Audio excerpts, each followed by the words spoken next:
I am going to talk about Halloween. It's part of my podcast that I've been doing. What are we thinking? And I'm thinking that this is a outfit when I belly danced back in.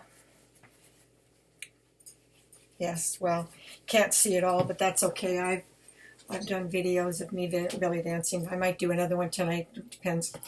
But I've been really sick, and I couldn't make it to since Friday. I was supposed to go dancing today, and um, I have to tell you, I was trained as a model, and I'm very vain. And this outfit, I belly danced with the Hindus and the Muslims in 1970, in the 60s and 70s, and I believe I bought this outfit. It was kind of a semi-gift from an Israeli Arab. And I think it was around 1973. I'm not honestly sure, but I think it was around there. 73, 75. And I have put on about 25 pounds since then. And I've had to re-alter and re-alter to be able to get into it. And I wear it every year.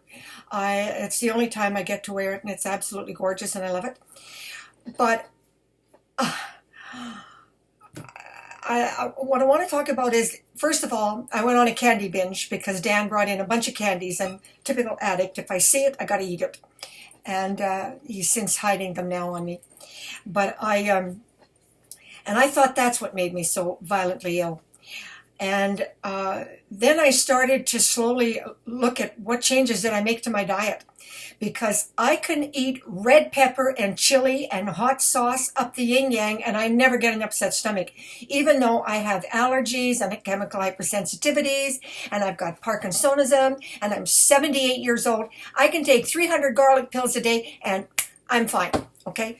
So all of a sudden, gas and cramps and stomach pains and from diarrhea to constipation. I mean, I was a mess. And I was so sick I couldn't walk. And I have a tumor, and the nerve damage was even worse. I was all inflamed. I was swelling up, and I had these lumps in my back and in my hip. There were lymph nodes were swelling up. I was a mess. And I just kept getting worse and worse and worse. And finally, I looked up on my notes. I keep notes about everything I do, and I use Facebook, quite frankly, to keep track of what I'm doing, of things too. I look myself up to see where I was at like a year ago. What was I doing?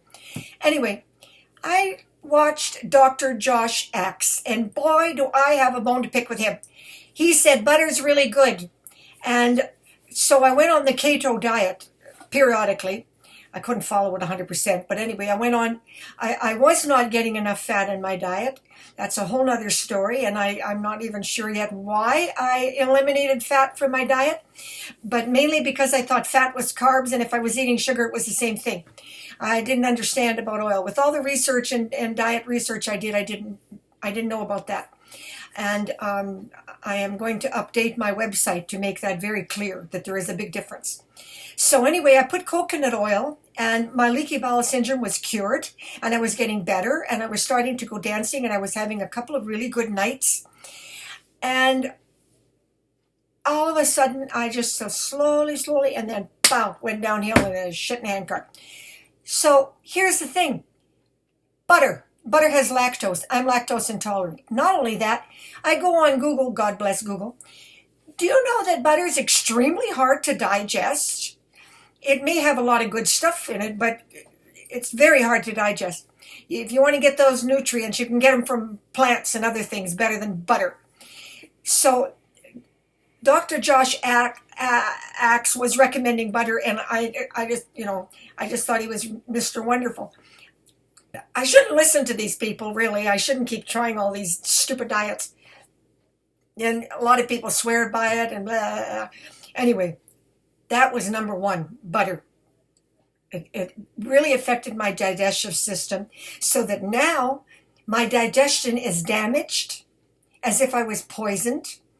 So from there, kefir, which is supposed to be really healthy for the bowel, and I've been on it for like 20 years. I proved tonight kefir definitely is making me sick. Now, I still don't know why, but my digestion has been so damaged by going on that stupid keto butter diet that I just wanted to share that with people.